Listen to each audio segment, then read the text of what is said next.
Hi, so here is Shima's recap for today. She I wanted to share with you kind of a before and after picture, which I find interesting in behavior. So this is after we did a little bit of a walk, and she's worked with me a little bit outside the facility. She's not the biggest fan of the lobby. I think it's because the door's right there. She wants to get out of there. She sees an escape route. When we're in other parts of the facility or we're in other areas, she does pretty well. She's not so frantic, like looking for a spot to escape. But for some reason, this spot right here is a trigger. So we've been working on place command, not only because dogs and people go through, but also the door. But what you'll notice is how her focus is, how I have to kind of use my body to pressure her a little bit to stay on that place command. And when I do release her, she's like, no, I'm going to go this way instead. This is probably a 15-minute time session. I selected just a short snippet of it.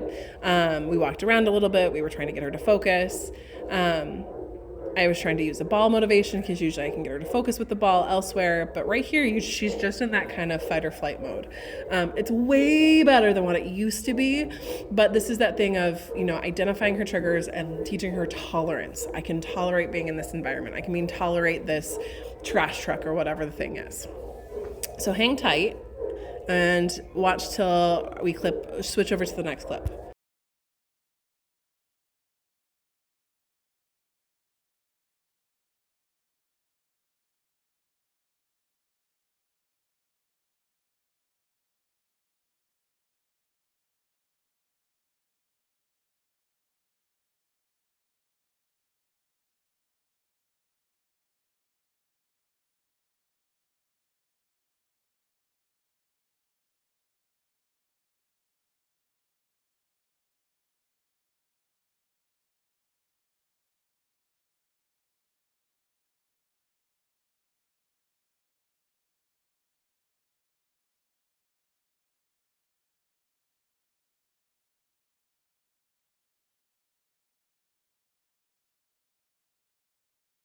Now here we're in our big room and you can see the happy dog.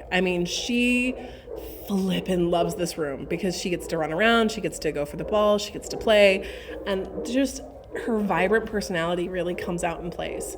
Now, what I was working on with this was working on place, and then I get to go chase the ball. So really working on that impulse control, working on I have to ignore my fun thing or my triggers. And she's a ham. So I just took a snippet of our morning session. We did another one this afternoon without filming it. But she loves it. She just goes berserk over it. But what I'm trying to get her to do, and this is what I enjoy seeing, she's relaxed, but she's going through her teenage tantrums of, I don't want to go in place. I don't want to do what you're asking. I don't want to stay here, or I'll put my 2 front paws here. Look, I did it. And then I'm going to get off. So what I would practice at home is work on putting her in place, and then she gets to go fetch the ball. Work on place and drop her favorite treats or kibble down on the ground. And then release her afterwards. Working on, she gets to have the things she wants, but she has to place and wait for a moment. Now, I have a very short slip lead. It's basically like a traffic handle. That I would grab every once in a while, right here where she was kind of just being kind of a brat. And I just, let's go on here. Let's go on here. And you can see she launches herself off. So I'm trying to toss the ball up in the air, and I do reinforce leave it with this as well. And if she's really struggling, which I think in just a moment you'll see her, she's struggling now. I ask her for a look, and then I toss the ball. If we're having that hard of time, it's okay. Let's reset, do it again. I did pull out some treats here just to help her focus. She got rewarded for that, and then she got my hand right there for a second, which is totally fine. But be careful when you're doing this, especially for those German Shepherd chompers. She would do a touch, we were redirected. But working on impulse control for her will help those triggers when we're nervous about something. It also will help when she's distracted and she doesn't fully want to listen to you. But this is also building up confidence for her. She's problem solving. How do I get that ball released? How do I launch it? Well, I have to sit and wait for the ball to be launched. Have fun messing with her with this. You might need to put a slip lead on and let it drag for a little bit while you do this, just for your safety and her safety.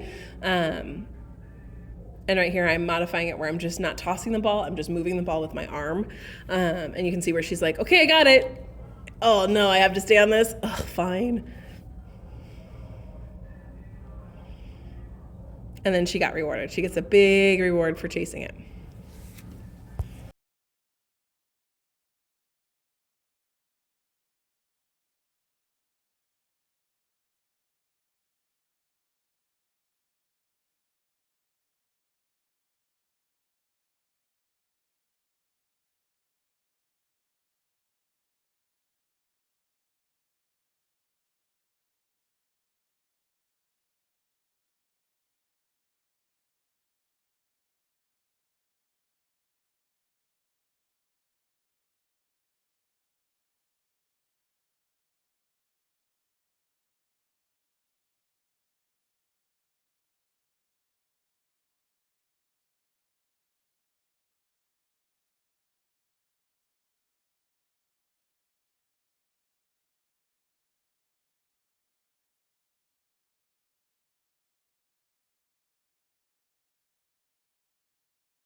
So I will admit, I'm not feeling the greatest, which is why I'm getting a surgery at the end of this week.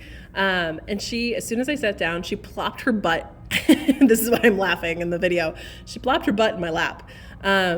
She kind of does it already naturally when you sit down. She's like, "Oh, opportunity! Let me sit in your lap to get petted."